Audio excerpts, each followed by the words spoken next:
నమస్తే అండి.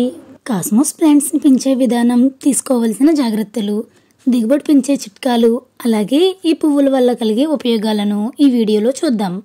ముందుగా ఈ మొక్కలు ఎలా పెంచుకోవాలో చూద్దాం. నారు కోసం విత్తనాలను మట్టిలో వేసి పైన పల్చగా మట్టి జల్లుకోవాలి. డైరెక్ట్గా పైప్తో వాటర్ వేయకుండా చెయ్యి అడ్డు పెట్టి వాటర్ పోయాలి. మొక్కలు కొంచెం పెద్దవి అయ్యాక వాటిని షిఫ్ట్ చేసుకొని ఖాళీగా ఉండే ప్లేస్లో నాటుకోవాలి. నారు నుంచి మొక్కలు తీసిన తర్వాత వాటిని నాటడం లేట్ అవుతుంది అనుకుంటే వాటర్లో పెట్టుకోవాలి, లేదంటే ఆ మొక్కలు వాడిపోతాయి. వాటర్లో పెడితే 3-4 రోజులైనా సరే మొక్కలు ఫ్రెష్గా ఉంటాయండి. నారు పోసి మొక్కలను షిఫ్ట్ చేయడం కష్టం అనుకుంటే విత్తనాలను కొంచెం దూరంగా చల్లుకోవాలి. ఈ పువ్వులు కూడా అట్రాక్టివ్గా రేఖబంతి పూలలా ఉంటాయి. బంతి పువ్వులను కోసిన తర్వాత వాడిపోకుండా ఫ్రెష్గా ఉంటాయి, కానీ ఈ పువ్వులు మాత్రం కోసిన 2 గంటలకే వాడిపోతాయి. ఈ పువ్వులను నీటిలో వేస్తే 2 రోజుల వరకు ఫ్రెష్గా ఉంటాయండి.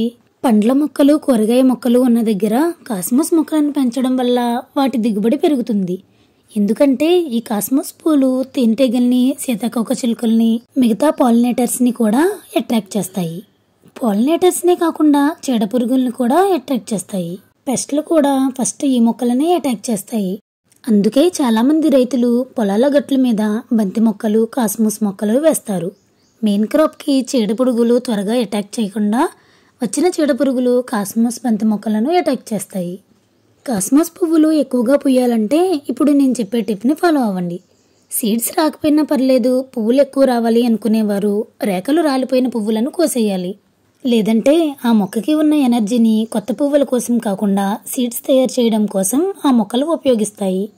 ఒక పువ్వు నుండి మనకి చాలా విత్తనాలు వస్తాయి. మొక్క ఎదుగుదల చూస్తేనే మనకి తెలిసిపోతుంది మట్టి సారవంతంగా ఉందో లేదో అని. మొక్క ఎదుగుదల సరిగ్గా లేకపోతే లిక్విడ్ ఫెర్టిలైజర్స్ని ఇవ్వాలి.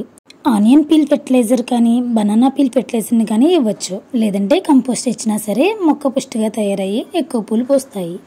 కాస్మోస్ పువ్వులు చాలా రంగుల్లో మనకి లభిస్తాయి. ఆరెంజ్, ఎల్లో, వైట్, పింక్ ఇంకా చాలా రంగుల్లో ఉంటాయండి. ఆరెంజ్ అండ్ ఎల్లో కలర్స్ మాత్రం చాలా అట్రాక్టివ్గా కనిపిస్తాయండి. ఇప్పటి వరకు ఈ మొక్కలను మీరు పెంచకపోతే ఇప్పుడైనా ఈ మొక్కలను పెంచడం మొదలు పెట్టేయండి. కుండీలలో అయినా నేల మీద అయినా సరే ఈ మొక్కలు చక్కగా పూస్తాయి. హ్యాపీ గార్డెనింగ్ అండి.